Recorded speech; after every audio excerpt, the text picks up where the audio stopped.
So good evening dear students. Right now in this video class session we are going to discuss about exercise 4.2 fourth problem. Okay, exercise 4.2 లో third problem fifth problem already complete చేసుకోవడం జరిగింది.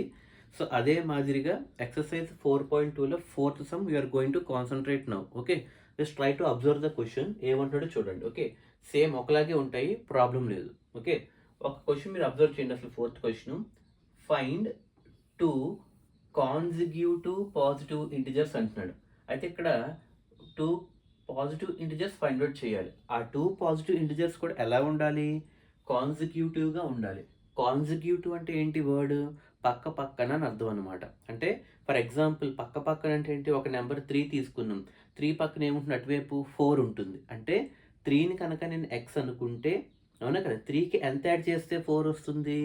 +1 add చేస్తే 4 వస్తుంది. అంటే consecutive రావాలి అంటే ఒక +1 add చేయాలి. ఫర్ ఎగ్జాంపుల్ 3ని నేను ఎక్స్ అనుకున్నాను, 4 రావాలంటే ఈ ఎక్స్కి ఎంత యాడ్ చేయాలి? x+1 యాడ్ చేయాలి. అంటే x+1 అన్నది కాన్సిక్యూటివ్ టర్మ్స్ అవుతాయని తెలుసుకోవాలన్నమాట.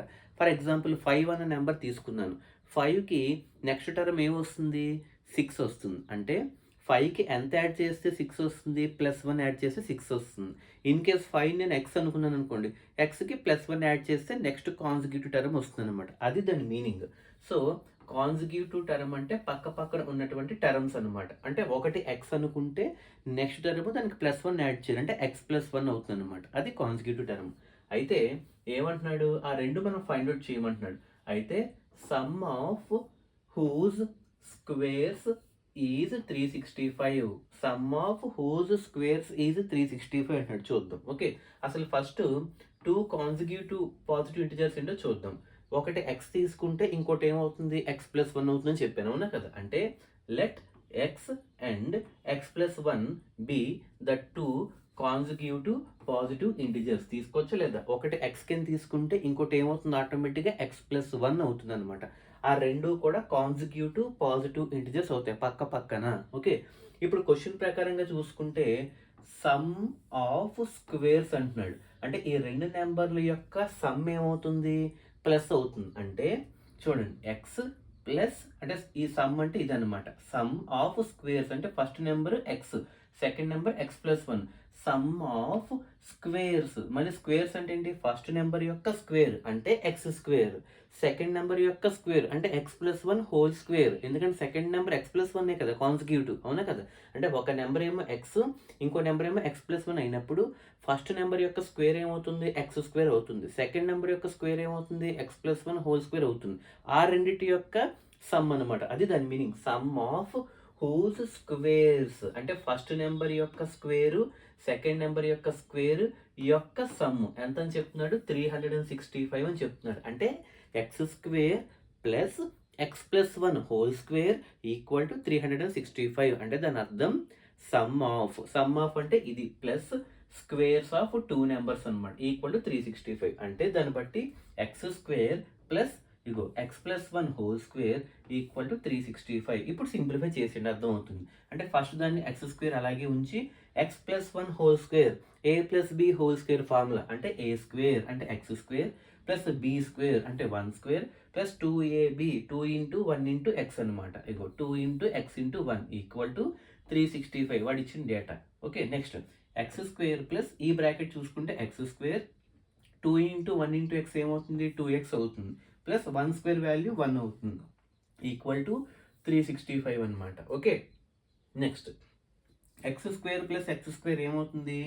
2x స్క్వేర్ అవుతుంది. Okay, X square plus X square 2x square plus ఇక్కడ ఏముంది? 2x ప్లస్ 2x అంటే 2x square plus 2x plus 1 ఇగో ప్లస్ 1 ప్లస్ 365. ఇటువైపు తీసుకొస్తే ఏమవుతుంది? -365 అవుతుంది. అంటే అటు సైడ్ ఏం మిగిలింది? 0 మిగిలింది అనమాట. అంటే అటు సైడ్ ఏం లేదు ఇంకా. అంటే ఫైనల్గా ఏమవుతుంది? 2x square plus 2x plus 1 minus 365 అంటే 1 మైనస్ 365 ఈక్వల్ టు 0. అంటే ఇప్పుడు 2x square plus 2x 1 minus 365 value ఎంత అవుతుంది? 1 -365 అంటే -365 నుంచి ఒకటి తీసేస్తే -364 మిగులుతుంది. ఇదిగోండి -364 ఈక్వల్ టు 0. ఇక్కడికి అర్థమైంది కదండి. 2x² plus 2x minus 364 equal to 0. ఇప్పుడు 3 టర్మ్స్లో 2 కామన్ తీసేస్తే ఓకే, అంటే ఇక్కడ ఇక్కడ ఇక్కడ 2 కామన్ కనుక తీస్తే బ్రాకెట్లో ఏం మిగులుతుంది? 2x² 2 బయటకు వచ్చేస్తే x², అలాగే ఇక్కడ కూడా 2 బయటకు వచ్చేస్తే ఓన్లీ x. ఇప్పుడు 364 2 టేబుల్లో అంటే 364 2 టేబుల్ ఎన్నిసార్లు? 182 టైమ్స్, అంటే 182 182. 2 + 2 4, 8 + 8 16, 1 1 1 3 364. అంటే 364 నుంచి 2 కామన్ తీసేస్తే ఎన్ని టైమ్స్? 182 టైమ్స్ అనమాట. ఇక్కడ ఇంటూ 2 అటువైపు వెళ్తే ఏమవుతుంది? బై 2 అవుతుంది. అంటే 0/2 వాల్యూ ఎంత? 0. అంటే ఈ 2 అటువైపు వెళ్ళిపోయి 0లో కలిసిపోయింది. ఇక remaining x² plus x minus 182. ఏం మిగిలింది? x² plus x minus 182. అది మనకి క్వాడ్రాటిక్ ఈక్వేషన్ ఫామ్లోకి వచ్చిందా లేదా? x² plus x minus 182. అర్థమైంది కదండి. ఇప్పుడు దీనికి ఫ్యాక్టర్స్ అనమాట. మరి ఫ్యాక్టరైజేషన్ ఎలా చేస్తాం మీకు చెప్పాను ఇందాక. డైరెక్ట్గా కనుక ఫ్యాక్టర్స్ గుర్తు రాకపోతే -b plus or minus √b² minus 4ac/2a అలా వేసి కూడా చేయొచ్చు. ఓకే, నెక్స్ట్ ఇక్కడ ఫ్యాక్టర్స్ ఎలా కడతాము? x² యొక్క కోఎఫిషియంట్ ఎంత? ఇక్కడ ఏమీ లేకపోతే 1 ఉన్నట్టు, అవునా కదా? ఇక్కడ ఏం లేకపోతే 1 ఉన్నట్టు. 1 ఇంటూ -182, 1 ఇంటూ -182 ఎంత అవుతుంది?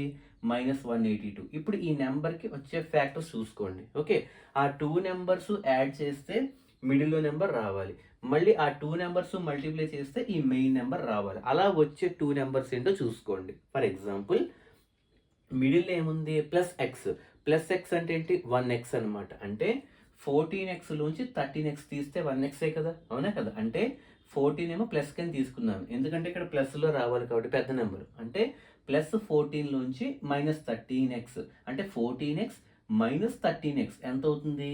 1x మిగులుతుంది. నెక్స్ట్ అదే 2 నెంబర్స్ మల్టిప్లై చేస్తే ఇప్పుడు చూడండి, +14 నుంచి -13x తీస్తే 1x మిగిలిందా లేదా? ఇగో మిడిల్ నెంబర్ వచ్చిందా లేదా? +x, ఇక్కడ +x. మళ్ళీ అదే 2 నెంబర్స్ మల్టిప్లై చేస్తే ఈ పెద్ద నెంబర్ రావాలన్నమాట. చూడండి, plus into minus, minus 14 into 13 182, x into x x². సరిపోయిందా లేదా? అర్థమైందా లేదా? అది దాని మీనింగ్ అనమాట. అంటే ఇప్పుడు ఈ మిడిల్లో +x రావాలంటే 14x నుంచి 13x తీయచ్చా లేదా? అంటే x² plus 14x minus 13x minus 182 equal to 0. అది ఈక్వేషన్. అంటే మిడిల్ నెంబర్ వచ్చేటట్టుగా ఫ్యాక్టర్స్ని రాసుకోవడం జరిగింది అనమాట. ఇప్పుడు ఫస్ట్ బ్యాచ్ అంటే x² ప్లస్ 14x లోంచి ఒక x కామన్ తీసేస్తున్నాను. ఒక x కామన్ తీసేస్తే x²లో ఇంకొక x మిగిలింది. ఈ x బయటకు వచ్చింది కాబట్టి ఓన్లీ 14 మిగిలింది. చూసుకోండి, x ఇంటూ x ప్లస్ 14 మిగిలిందా లేదా? నెక్స్ట్ సెకండ్ బ్యాచ్ ఏముంది? -13x మైనస్ 182 ఉంది. ఇందులోంచి -13 కామన్ తీసేస్తే ఫస్ట్ బ్రాకెట్లో ఏదైతే ఉందో మళ్ళీ అదే ఇక్కడ వేసేయండి, అంటే x ప్లస్ 14 అవుతుంది. మీరు జాగ్రత్తగా అబ్జర్వ్ చేయండి. ఫస్ట్ బ్రాకెట్లో ఏం వేసాం? x ప్లస్ 14 వేసాం. అదే ఇక్కడ తీసుకొచ్చేయండి. ఎందుకు? -13 ఇంటూ ఎక్స్ -13x సరిపోయిందా లేదా? Minus into plus minus 13 into 14 182 సరిపోయిందా లేదా? అంటే ఫస్ట్ బ్రాకెట్లో జాగ్రత్తగా ఏదైతే వచ్చిందో అదే అక్కడ కూడా వేసేస్తాం సెకండ్ బ్రాకెట్లో. ఇప్పుడు ఇక్కడ x ప్లస్ 14, ఇక్కడ x ప్లస్ 14, అంటే ఒక x ప్లస్ 14 కామన్ తీసేస్తే x మైనస్ 13 మిగిలింది. ఇగో x మైనస్ 13 మిగిలింది. అంటే ఇప్పుడు x ప్లస్ 14 ఈక్వల్ టు 0 ఒక case, x minus 13 equal to 0 ఒక కేసు అనమాట. సో ఫైనల్లీ +14 -14 అవుతుంది, -13 +13 అవుతుంది అనమాట. ఇది మనం సాల్వ్ చేసే విధానం. Okay, so good evening, have a nice day.